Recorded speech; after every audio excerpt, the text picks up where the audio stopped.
Bilam эртең менен туруп балактын төрөлөрүнө мындай деди: "Жериңерге кете бергиле, анткени Теңир менин силер менен барышымды каалаган жок." Маап төрөлөрү ордуларынан туруп балакка келип мындай дешти: "Билам биз менен келүүгө макул болбой койду." Балак алардан да атактуу, кадыр барктуу төрөлөрдү жиберди. Алар Биламга келип мындай дешти: "Сипордун уулу Балак, мага келбей койбо.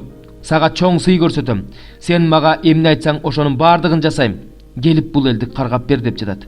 Балактын кулдарына Билам мындай деп жооп берди: "Балак мага алтын күмүшкө толгон үйүм берсе да, Кудай Теңиримдин буйругун аттап, чоң да кичине да иш кыла албайм. Ошентсе да мында түнөп калгыла. Теңир мага дагы эмне дээр экен, ошону билейин."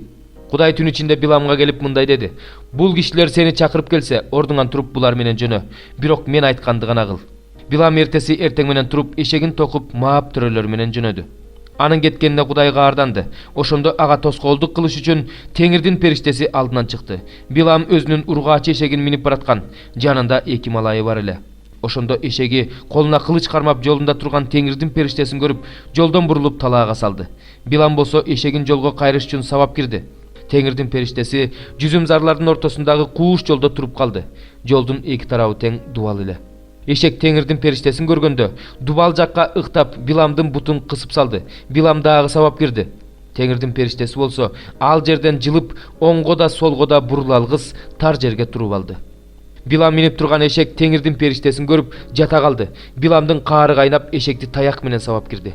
Ошондо Теңир эшекке тил киргизди. Эшек Биламга мындай деди: "Мени 3-чү рет сабап жатасың. Мен сага эмне кылдым?" Билам эшекке: "Мени келеке кылганың үчүн сабадым. Эгерде колумда кылыч болсо, башыңды азыр эле кыя чапмакмын" деди.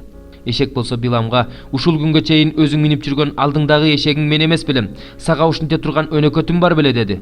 Билам: "Жок" деди. Теңир Биламдын көзүн ачты.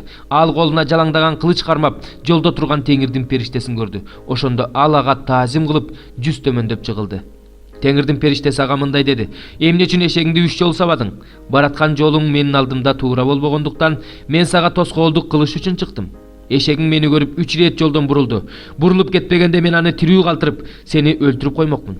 Билам Теңирдин периштесине мындай деди: "Мен күнөө кылдым, анткени мен сенин мага каршы чыгып, жолумда турганыңды билген эмесмин.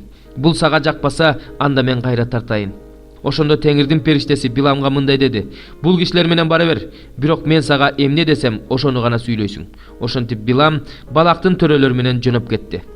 Балак Биламдын келе жатканын угуп, аны Арнондун жанындагы чек арада жайгашкан Мааптыктардын шаарынан тосуп чыкты. Балак Биламга мындай деди: "Мен сени чакыртканы киши жибербедим беле? Эмне үчүн келбей койдуң? Мен сени кантип эле сыйлай албай калайын?" Билам балакка мындай деди: "Мына мен сага келдим. Бирок мен өзүм бирдеме айта алар бекем. Кудай оозума эмнени салса, мен ошону гана айтам.